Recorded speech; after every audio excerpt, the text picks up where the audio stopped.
the Thais were very sensitive about warplanes at Don Muang. So the airplane, before it left NKP, they took the 420 millimeter cannons out of the wings, and there was just duct tape over the holes.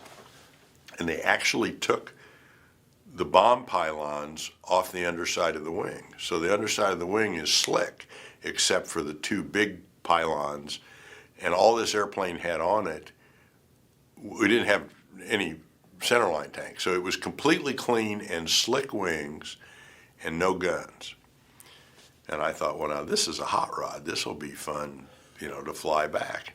And I get in this airplane, it smells like a new airplane, and I'm checking the Yankee system in particular, and everything looks good. And I start it up, and the great running engine, they completely rebuilt the engine.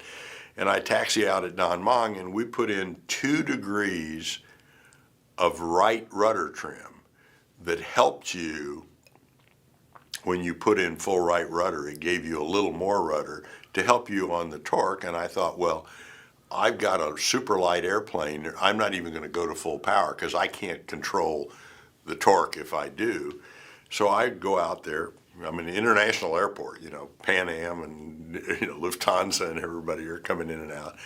And they clear me to take off, and I release the brakes and very slowly come up with the power, and I start to roll, and the plane starts going to the left with the torque, and I've got full right stick and full right rudder, and I'm tapping the right brake, and the airplane's still going to the left, and I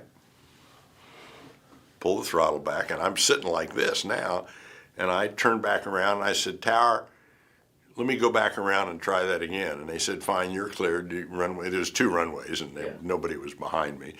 So I go back out. This time I really go gently, and I start to roll. And as I start to get a little speed, I start going left again, and I don't want to burn the brake out. And I'm hitting it, and I'm still going left. So I pull it back and stop, and I'm not going very fast. Taxi back, and I said, Tower, let me just taxi off the runway for a minute and figure out what's going on. So I open the canopy, mash the right rudder full down, turn around and look at the trim tab on the rudder, the 2 degrees, and it's a big trim tab. Yeah. It's pointing the wrong way. Oh, no. So I look down at the gauge, and I reached down to the gauge, and without looking at the rudder, went 2 degrees left trim, which would kill you. Yeah.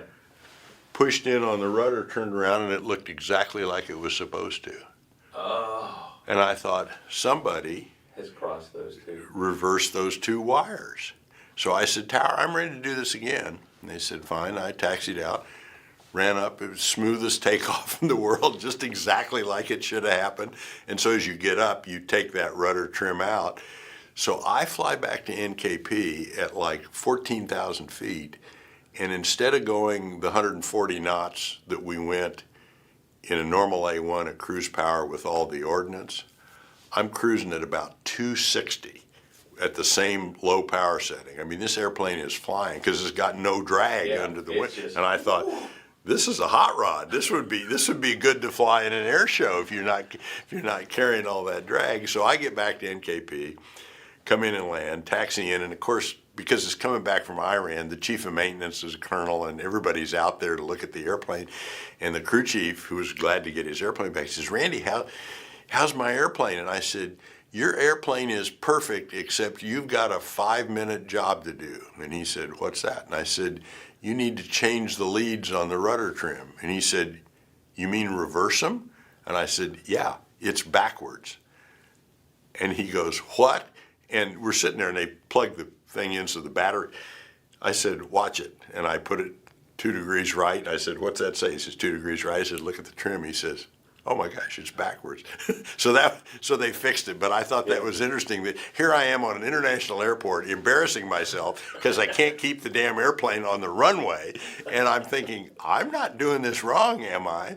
And that was what the problem was. And it took me, and from that, I learned from that day on, every airplane I ever flew after that, F-105, F-4, F-15, I always checked the rudder trim position visually looking out the cockpit before I did anything else. That's amazing.